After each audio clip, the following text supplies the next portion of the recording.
आज से नवरात्र आरंभ हुआ है। समूचे विश्व में शक्ति की उपासना का ये पर्व है, पर केवल भगवती के विग्रह को सामने रखकर और धूप दीप निवेदन करना केवल ये शक्ति की पूजा नहीं है। शक्ति का दुरुपयोग ना हो, ये शक्ति की वास्तविक उपासना है।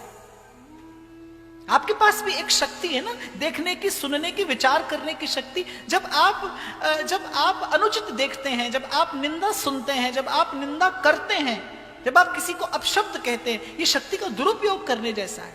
मैं आपको बहुत गंभीर बात बता रहा हूं, ध्यान से सुनना। तुलसी कहते हैं नाम जपत मंगल दिशि दसहु। जब आप भगवान के नाम का उच्चारण करते हैं तो दसों दिशाओं का मंगल होता है। ऐसे जब आप किसी को अपशब्द कहते हैं तो दसों दिशाओं में एक नकारात्मक वातावरण उत्पन्न होता है, एक नकारात्मक तरंग जाती है आपकी तरफ से जब आप किसी को अपशब्द कहते हैं। शब्द में बड़ी भारी समर्थ है। ऐसे आप ठहरे हुए जल में कंकर मारिए तो वो जल में तरंगें उठेंगी और बड़ी देर के बाद वो तरंगें शांत होंगी।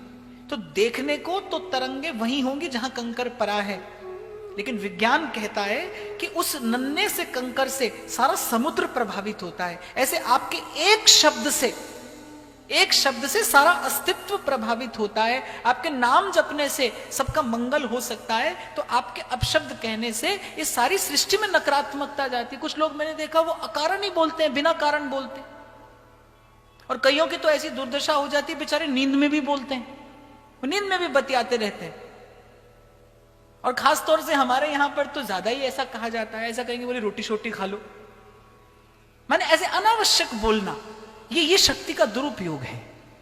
और मैं आपको एक वैज्ञानिक विवेचन करके बता रहा हूं कि शक्ति की वास्तविक उपासना कैसी हो, कि प्रभु ने आपको जो शक्ति दी है उसका दुरुपयोग ना हो, उसका सदुपयोग हो।